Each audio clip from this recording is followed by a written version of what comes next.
चलिए स्टार्ट कर लेते हैं इसको। पहले हल्का सा कफ को समझते हैं, फिर प्रोटोकॉल की तरफ चलेंगे।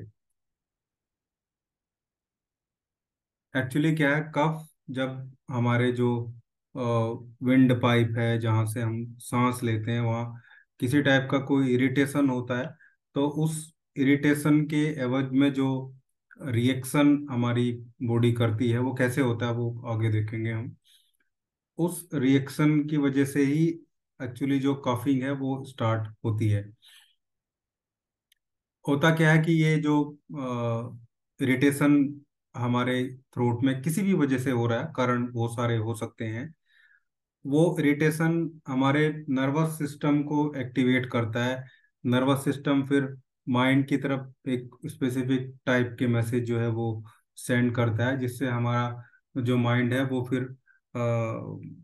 अपने जो मोटर नर्वस सिस्टम है उसके थ्रू ये जो इरिटेशन इरिटेटिव कंपोनेंट है इसको बाहर धकेलने की कोशिश करता है, बाहर निकालने की कोशिश करता है, ताकि जो इरिटेशन है वो ना हो सके। यही जो है इसी पर्टिकुलर चीज को हम कफिंग बोलते हैं, नॉर्मल जो कफ देखने को मिल रहा है। लेकिन ये आम प्रॉब्लम है, जैसे कुछ किसी भी टाइप का इरिटेशन हो सकता है, गले में कुछ चला जाए, ठीक है, पानी बहुत ज़्यादा ठंडा पी लिया या पानी बहुत ज़्यादा गर्म पी लिया। जो रिसेप्टर हमारे जो गले में देखने को मिलते हैं, पूरे एयरवेज में हमारे रहते हैं, छोटे छोटे रिसेप्टर्स देखने को मिलते हैं, नर्व रिसेप्टर भी देखने को मिलते हैं, जो इरिटेट हो जाते हैं इस टेम्परेचर के डिफरेंस से भी, और कई बार कहीं केमिकल से भी, जो केमिकल इरिटेशन भी देखने को मिलती है।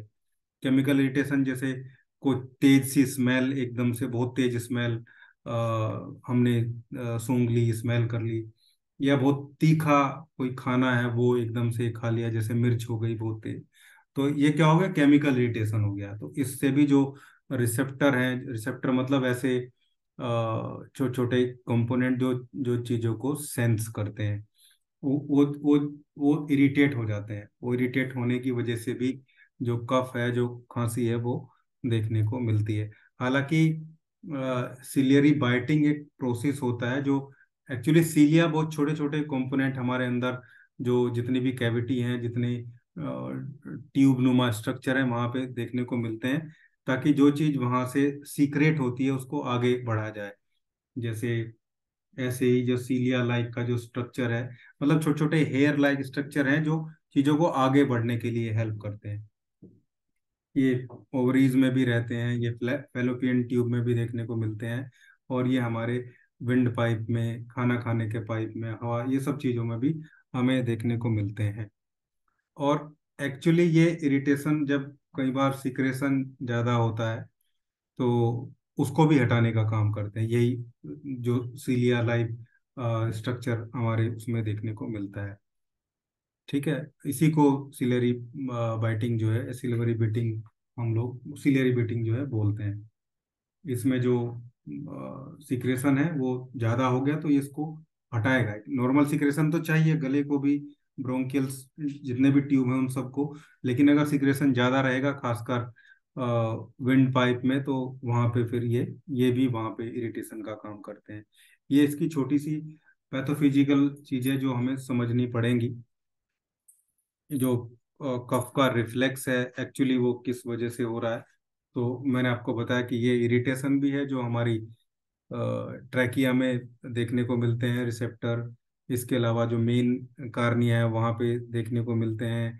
पूरे एयरवेज में आप इसको मान के चलिए छोटे छोटे से पेरिफेरल नर्व रिसेप्टर रहते हैं, जो इन सब चीज़ों से इरिटेट हो जाते हैं।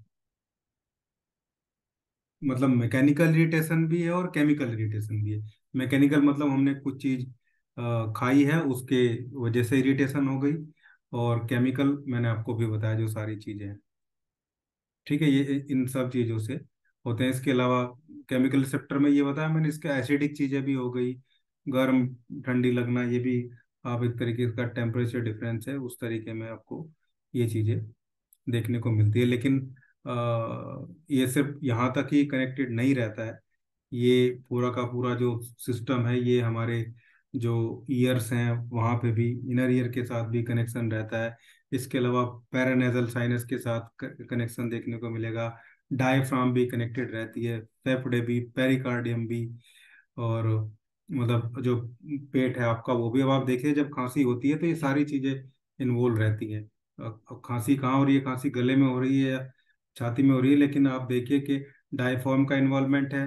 ज्यादा कफिंग होने से डायफ्राम में पेन होने लगता है, क्योंकि वहां से भी उस इरिटेशन को शांत करने के लिए, उस इरिटेटिव कंपोनेंट को बाहर निकालने के लिए वहाँ वो जो मसल्स हैं वो भी अपना इन्वॉल्वमेंट रखती हैं। ऐसे ही पेरिकार्डियम, पेट की जो मसल्स हैं वहाँ से भी सारी चीजें निकलती है। और वहाँ भी बहुत सारे रिसेप्टर रहते हैं जो ये सारी, क्योंकि जब माइंड से सिग्नल आएंगे तो इन सब के लिए आएंगे, तो वो रिसेप्टर भी सेंट्रल नर्वस सिस्टम से जो चीज़ों को एक्सेप्ट करते हैं। और न केवल मोटर, इवन सेंसरी जो रिसेप्टर हैं वो भी कई बार रोल प्ले करते हैं।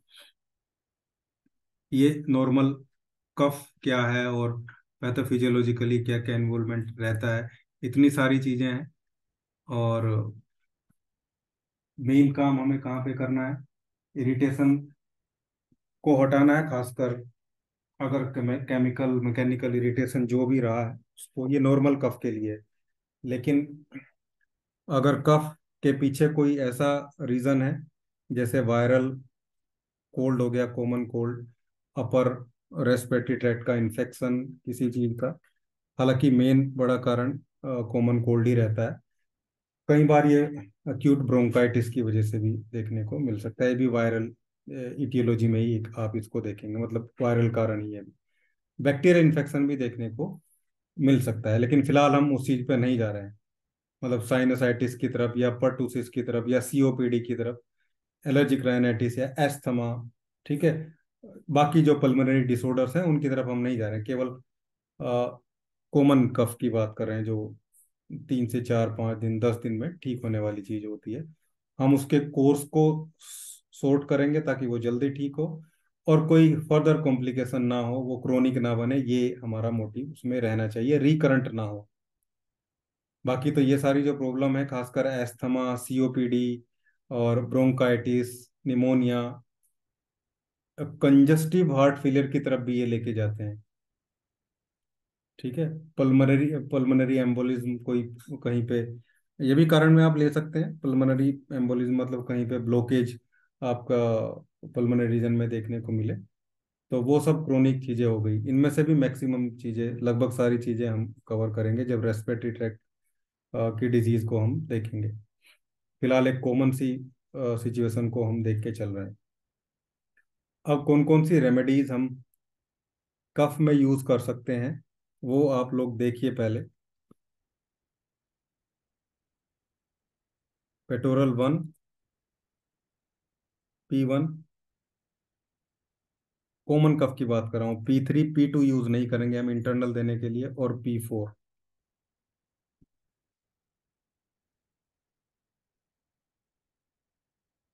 For male.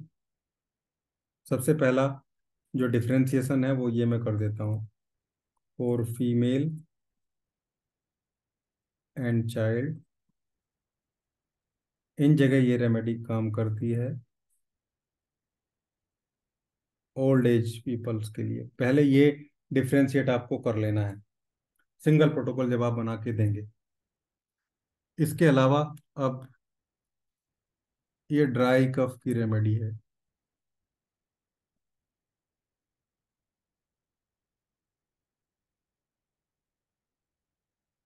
हालांकि जब फीमेल और चाइल्ड के ड्राई और वेट दोनों को ये काम करता है, लेकिन फिर भी अगर केवल ड्राई कफ है, वो चाहे फीमेल मेल ओल्ड एज किसी को हो, P3 से बढ़िया कोई काम नहीं करेगा। ड्रोसेरा जो प्लांट है इसमें one of the best plant है ड्राई कफ के लिए।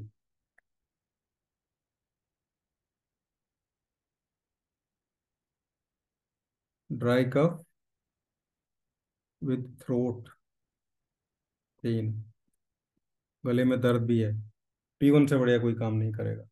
इवन अगर कोल्ड भी है, एंड कोल्ड, कल भी मैंने प्रोटोकॉल में ऐड किया था इसको। ड्राई कफ है, कोल्ड है,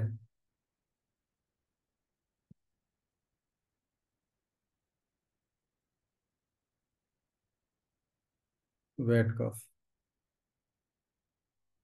लेकिन ऐसा नहीं कि P3 नहीं करेगा, P1 और P3 दोनों तरीके से काम करता है, ड्राई पे भी और जो हमारा वेट कफ भी होता है। लेकिन स्पेसिफिकली आप P4 को वेट कफ के लिए ले सकते हैं अगर वो स्टेज वाइज कफ रहा है, तो पहले कोल्ड हुआ, फिर ड्राई कफ हुआ, फिर वो वेट कफ में बन गया, या पहले वेट और ड्राई, हालांकि पहले ड्राई रहता है फिर थोड़ा सा वेट, तो उस तरीके से P4 को आप ले सकते हैं। स्टेज वाइज भी ले सकते हैं, फर्स्ट स्टेज के लिए P1, सेकंड के लिए P2, थर्ड के लिए P3, लेकिन हम उस तरफ नहीं जा रहे हैं क्योंकि वो तो फिर क्रोनिक चीज़ों पे चला जाएगा। नॉर्मल कफ की हम बात कर रहे हैं यहाँ पे। ये तो P ग्रुप से हुआ। इसके अलावा C13, ये ENT तो है ही, मैंने कल भी बताया था। ड्राई कफ एंड एलर्जीज, मैं तो सभी कफ के प्रोटोकॉल में C13 को रखता हूँ। ये जो इरिटेशन बता रहा हूँ ना मैं भी, जिससे रिसेप्टर स्टिमुलेट होते हैं, और वो इरिटेशन को शांत करने के लिए फिर ये कफिंग बार बार, मतलब माइंड की तरफ सिग्नल भेजेंगे, वहां से बार बार कफ होता है। आप देखते हैं कुछ लोग थोड़ा टाइम में खांसते हैं और कुछ लोग लगातार खांसते ही रहते हैं, यानी कि वहाँ इरिटेशन ज़्यादा है। इन इस इरिटेशन को C13 बहुत आसानी से कवर करता है, तो इन सब जगह C13 आपको ऐड करना है। ENT की रेमेडी है, ड्राई कफ की रेमेडी है, सभी टाइप की एलर्जीज की रेमेडी है, रेस्पिरेटरी ट्रैक्ट की हर टाइप की एलर्जी की रेमेडी है। और कफ भी किसी टाइप का हो, C13 को आप ऐड करके चलिए ही। बी, वेट कफ, बल्कि ओल्ड टाइप ऑफ कफ में है, और ड्राई कफ में भी। अब ये कैसा है ये हमें देखना है। वेट कफ है और काफी ज्यादा कफ देखने को मिल रहा है, तो आप BE को यूज करिए। बी क्या करेगा, उस कफ को थिन कर देगा, पतला कर देगा, वो जल्दी से बाहर निकल जाएगा। हालांकि अगर बहुत बुरी सिचुएशन है तो थोड़ा सा और लाइटर करके दीजिए आप, ताकि ज़्यादा कफिंग ना हो। ज़्यादा पतला होगा तो ज़्यादा कफिंग हो जाएगी। और ड्राई कफ है, बहुत ज़्यादा ड्राई कफ है, तो भी बी क्या करेगा, जो जो इरिटेशन है वहाँ से म्यूकस को, मतलब बी को D6 में देंगे तो म्यूकस के सिक्रेशन को बढ़ाएगा। ड्राई कफ में बहुत अच्छा काम करता है, D5 में अगर देंगे। C13 और बी, केवल C13 बी भी अगर ड्राई कफ में दे दिया जाए तो ये म्यूकस के सिक्रेशन को, म्यूकस बढ़ा के, और जो ड्राई कफ है उसको थोड़ा वेट कर देता है, ताकि कफ अप हो सके, उसको बाहर निकाला जा सके। यहीं पे आप जी यूज कर सकते हैं। जी को आप,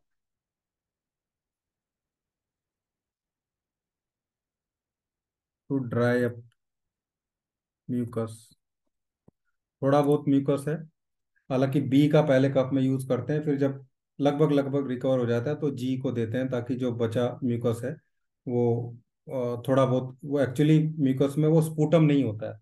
स्पूटम जब, मतलब बलगम जब खत्म हो जाता है तो म्यूकस को, जो जो ग्लैंड्स हैं जो वहां से ज़्यादा म्यूकस निकाल रही हैं उनको ड्राई अप करने के लिए देते हैं, ताकि और म्यूकस ना हो। ज़्यादा म्यूकस रिलीज होगा, फिर वो फेफड़ों में जाएगा, फिर उससे जो है स्पूटम बलगम बन जाएगा, तो उसको बाद में ड्राई अप करने के लिए।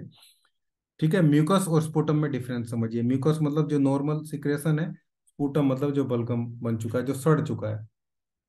ठीक है, तो ये जी जो है ड्राई अप करता है D6 में या D10 में जब आप इसको देते हैं तो ये चीज हमें ध्यान रखनी है। वाई का यूज भी आप कर सकते हैं, वाई एलर्जीज के लिए, वर्बन, YC13 अच्छी रेमेडी है, और ड्राई कफ में भी काम करता है वाई, एलर्जिक कफ में भी। और किसी को एलर्जी है तो आप C13 वर्बन वाई को अलग से दीजिए, S10 ऐड करके। S10 C13 A3 वर्बन Y L1, ये अच्छा कॉम्बिनेशन एलर्जी के लिए है। D10 से शुरू करके नीचे की तरफ आइए, D5 तक दीजिए पेशेंट को। और धीरे धीरे रिड्यूस करना है, ऐसा नहीं 15 दिन में, एक एक महीने में रिड्यूस करना है, क्योंकि एलर्जीज को क्लीन अप होने में टाइम लगता है। एलर्जी भी एक रिस्पॉन्स ही है बॉडी का, इम्यूनिटी रिस्पॉन्स ही है। हिस्टामिन का बहुत बड़ा रोल रहता है। हिस्टामिन सिक्रिएट होता है, फिर वहाँ वो डायलेट कर देता है, उसकी वजह से वहाँ पे पानी का सिक्रेशन, मतलब जो फ्लूड है, सेल्यूलर फ्लूड है, उनका सिक्रेशन बढ़ जाता है, इससे सूजन आ जाती है। और ये जो अभी हम बात कर रहे थे थोड़ी देर पहले अर्टिकेरिया की, वहाँ भी यही सब रोल रहता है एलर्जी का ही।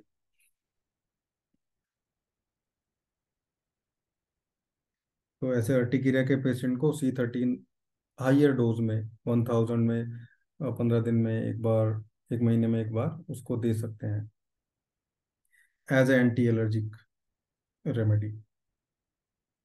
हालांकि वाई का बहुत बड़ा रोल नहीं है वहाँ पे, बी का रोल है, क्योंकि बर्निंग और पेन, इचिंग ये सब देखने को मिलती है। तो ये मेन रेमेडी हमारी हो गई। ये हमें मैक्सिमम इन चीज़ों से सेलेक्ट करना है। अब एस ग्रुप से दो रेमेडी काम करती है मैक्सिमम कफ पे। S1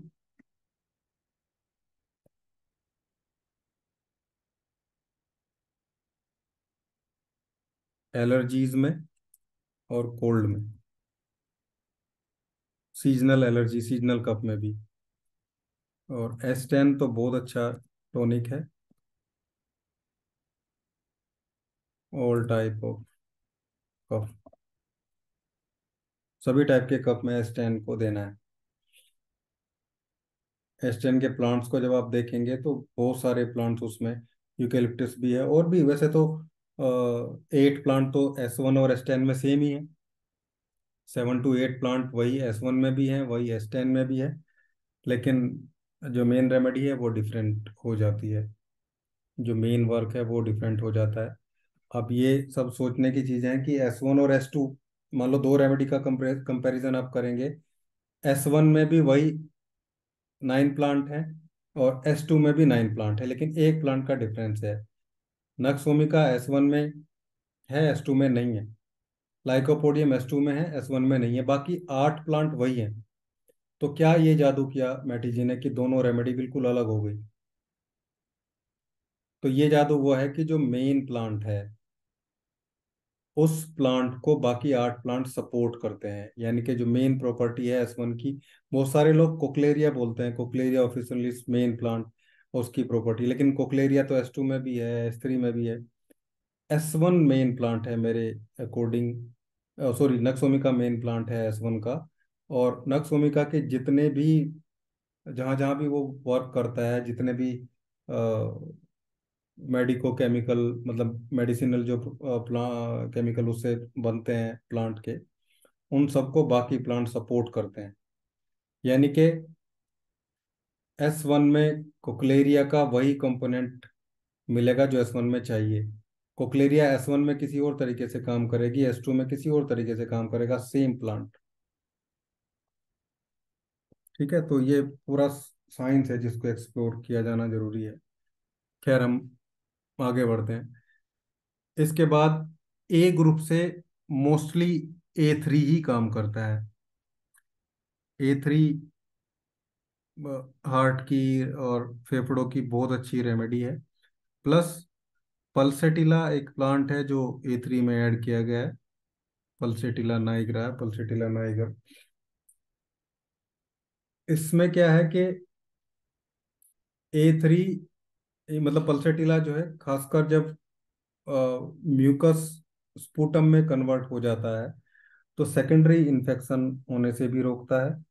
प्लस उसकी जो कंसिस्टेंसी है उसको थोड़ा स्मूथ करता है, ताकि उसको कफ अफ किया जा सके, बाहर किया जा सके, यानी कि म्यूकस का सिक्रेशन की जो टोन है, जो क्वालिटी है, उसको वो सही करने का काम पूरा A3 ही करता है। दूसरा, ब्लड का प्यूरिफिकेशन का काम इसमें आपके प्रोटोकॉल में A3 करेगा। और लिम्फ को प्यूरिफाई करने का काम इसमें S1 या S10 करेगा, दोनों, क्योंकि पूरा का पूरा एस ग्रुप लिम्फ को प्यूरिफाई करता है, हर एक रेमेडी एस ग्रुप की। L1 आप ले सकते हैं, L1 भी अच्छा प्यूरिफायर है, ब्लड और लिम्फ दोनों को प्यूरिफाई करता है, इम्यूनिटी को भी इंक्रीज करता है। लेकिन कई बार L1 को यूज करने से कफ बढ़ जाता है थोड़ा सा, म्यूकस का सिक्रेशन, क्योंकि वो ग्लैंड पे भी काम करती है। वैसे S1 S10 भी करता है। तो ये चीज़ हमें ध्यान रखनी है। ये सारी रेमेडी से ही हम इसके प्रोटोकॉल को बनाएंगे।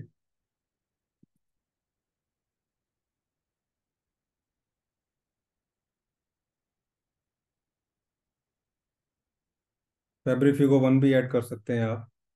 स्टार्टिंग में थोड़ा बहुत फीवर को भी मैनेज कर सकते हैं। और वैसे भी एक कैटलिस्ट की तरह भी फेब्रिफिको 1 रेमेडी जो है वो काम करती है।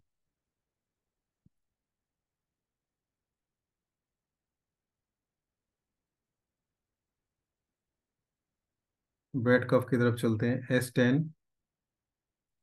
P1 या P4?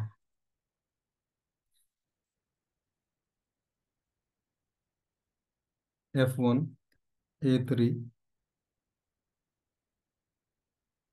और B?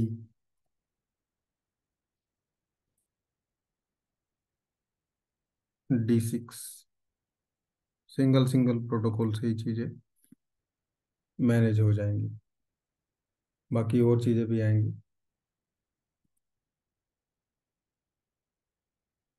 S10, P3, C13, पर 1, YE या B? YB दोनों भी दिए जा सकते हैं। लग रहा है पूरा एलर्जिक ही है तो वाई दे दीजिए, और नॉर्मली लग रहा है तो वाई को हटाइए, बी दीजिए, ताकि वो थोड़ा सा जो ड्राई कफ है वो D5 या D6 में दीजिए। D6 में थोड़ी ड्रॉप ज़्यादा रख लीजिए, 15 ड्रॉप लीजिए तो भी काम करेगा वो। तो ताकि म्यूकस थोड़ा सा थिन हो सके, पतला हो सके, उसको बाहर निकाला जा सके।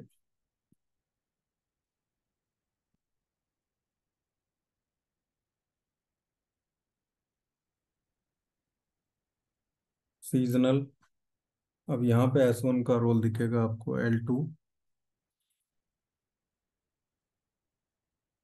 L2 के बाद, क्योंकि सीजनल कफ है, ये क्रोनिक भी है, तो C5 भी अच्छा रोल करता है। C5, P1, B, D6। बहुत डिफरेंट क्लास है इस बार हमारी, पिछली बार की एडवांस या प्रैक्टिस ऑफ मेडिसिन से ज़्यादा एस्पेक्ट कवर किए हैं मैंने, ताकि परफेक्शन की तरफ चीज़ें रहें, रिजल्ट ज़्यादा रहे। पहले वाले में भी सब उतने ही थे, ऐसा नहीं है कि वहाँ नहीं थे। ये सब लोग जो आपको फीडबैक दे रहे हैं, ये सब फर्स्ट वाले बैच से ही हैं। S10, C13 और 1 सीजनल है तो एलर्जी है, इसको भी D6 में आपको देना है।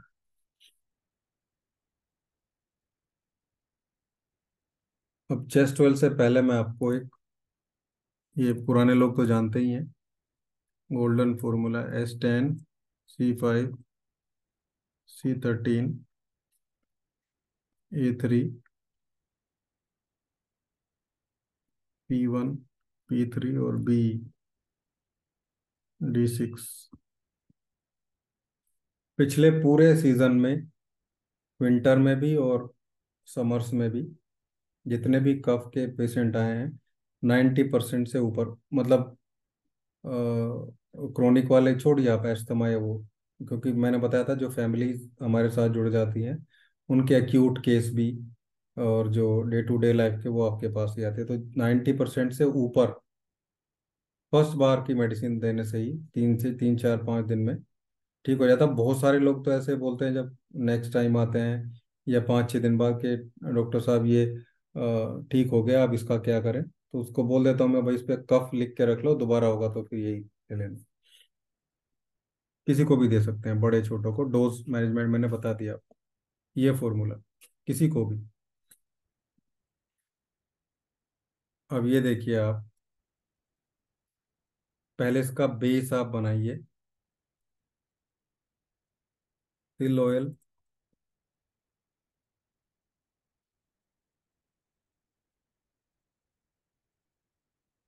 कपूर भी आपको देशी कपूर बोलना है। पंसारी के यहाँ से मिल जाएगा सामान।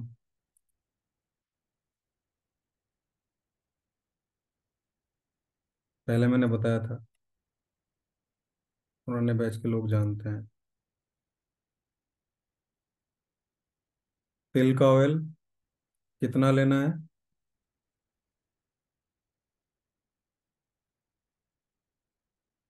30 ml। देसी कपूर 5 ग्राम।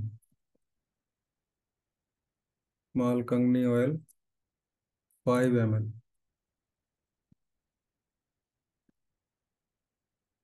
Nursing oil 5 ml। ये टोटल आपका बेस हो गया। कितने ml भी बना।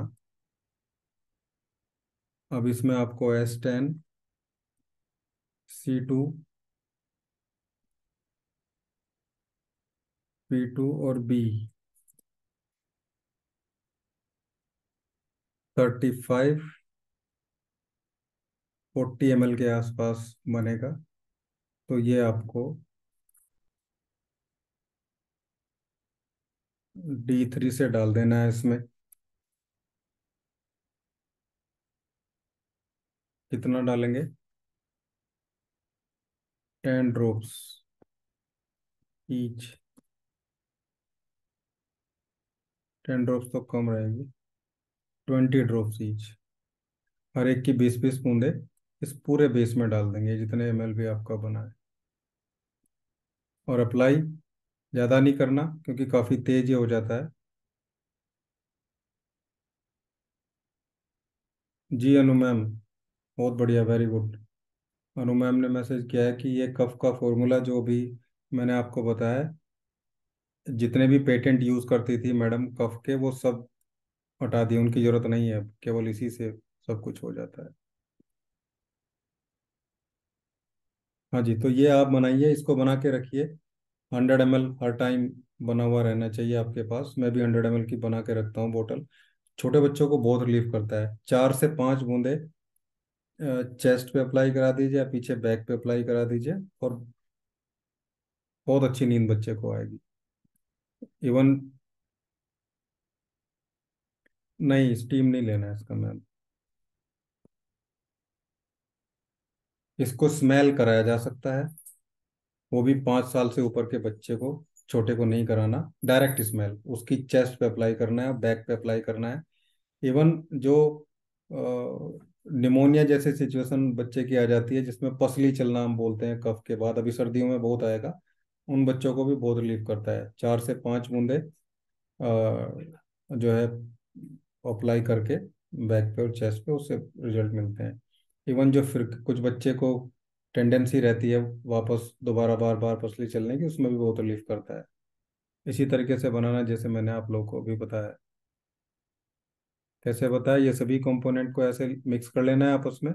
कपूर की गोली जब आप इन सब में डालेंगे, वो अपने आप ही घुल जाएगी, इसमें मिक्स हो जाएगी सब में। उसके बाद आपको उसमें 20 20 ड्रॉप इन चारों रेमेडी की डाल देनी है, S10 C2 P2 और B। C5 भी ऐड कर सकते हैं चाहे तो, C5 भी अच्छी रेमेडी है C2 के साथ। चेस्ट में पेन हो रहा है किसी के, दर्द है, ड्राई कफ को ज़्यादा हो जाने की वजह से पेन रहता है, तो C5 ऐड कर लो। A3 भी ऐड कर लो, इसमें ही एक्सटर्नल में ही। वैसे तो वो सब चीज़ें क्लियर हो जाएगी। हालांकि मैंने पहले ही बताया, मैंने ब्रोंकाइटिस, पर्टुसिस, पर्टुसिस पे कर देगा वैसे काम ये, ड्राई कफ वाला। या COPD और एस्थमा, इसका नहीं बताया मैंने, ना निमोनिया का बताया। नॉर्मल कफ की बात कर रहा हूँ, लेकिन ये सब जगह काम करेगा, ये सब जगह काम करेगा। बाकी ये सब आपके नॉर्मल जो कफ आता है, सीजनल कफ आता है, या कॉमन कफ जिसको बोलते हैं, कोल्ड के बाद होता है, उस पे काम करेगा। बाकी ये क्यों हमने सेलेक्ट की रेमेडी, वो पहले मैंने क्लियर करा है, फिर उसके बाद हम आगे बढ़े।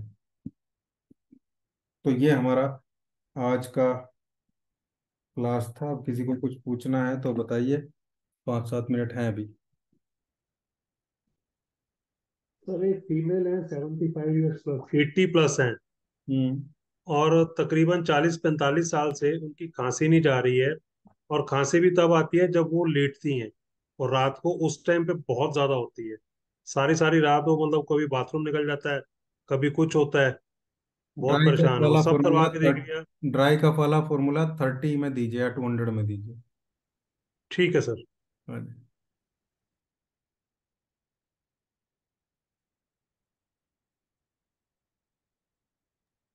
सर 20 ड्रॉप ईच नहीं समझाया सर, तो वो D8 में बन जाएगी 20 ड्रॉप। सर D8 छोड़ दीजिए, ये सारी चीजें इकट्ठी करके हर एक की S10 C2P2B की 20-20 बूंदे इसमें ऐड करनी है इस पूरे मटेरियल में। Okay sir.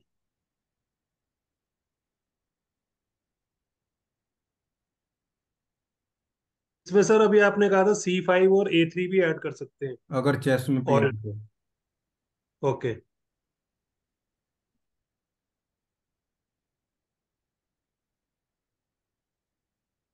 इसका क्वेश्चन हो जाए वो माइक ऑफ कर ले साथ के साथ अपना, ताकि दूसरे को डिस्टर्ब ना हो जब पूछे।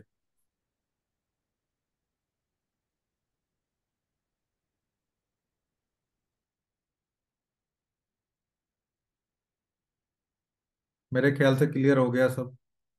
वो डीपली प्रोटोकॉल हमने देख लिया है, और जैसे कोल्ड में मास्टरी थी वैसे ही मैं उम्मीद करूंगा कि कफ में भी मास्टरी हो जानी चाहिए। और आपके पास 4 ऑप्शन हो गए आज कफ के, 3, और गोल्डन फॉर्मूला भी हो गया आपके पास।